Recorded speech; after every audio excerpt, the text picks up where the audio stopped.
Private ఇన్స్టిట్యూషన్స్లో పనిచేస్తున్నటువంటి వాళ్ళకి ఈ కార్పొరేట్ ట్రీట్మెంట్స్ అనేవి చాలా అంటే చాలా భారమై కూర్చుంటున్నాయి. అందుకని అయితే ఒక హెల్త్ కార్డు కానీ లేదా ఇన్కంబెంట్ మేనేజ్మెంట్ అండ్ గవర్నమెంట్తో కలిసి ఒక లైఫ్ ఇన్సూరెన్స్ పాలసీ కానీ లేకపోతే మెడికల్ ఇన్సూరెన్స్ పాలసీ కానీ ఒకటి ఖచ్చితంగా ఉండాలి. మనం గమనించినట్లయితే కార్పొరేట్ వ్యవస్థల్లో ఉన్నది ఈ సిస్టమ్. అలాగే నేను చూసింది ఒక రిపోర్టర్ చెప్తుంటే విన్నాను.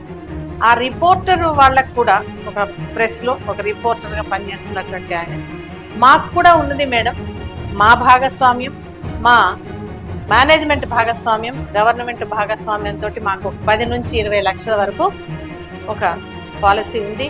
మాకేమన్నా సమస్యలు వస్తే దాంట్లో నుంచే మేము మీట్ అవుతాం. అలాంటి ఒక మంచి ఒక సెక్యూరిటీ ఉన్నటువంటి పాలసీని నేను ప్రైవేట్ కాలేజెస్లో పనిచేస్తున్న వాళ్ళకి తీసుకురావాలనేది నా కోరిక.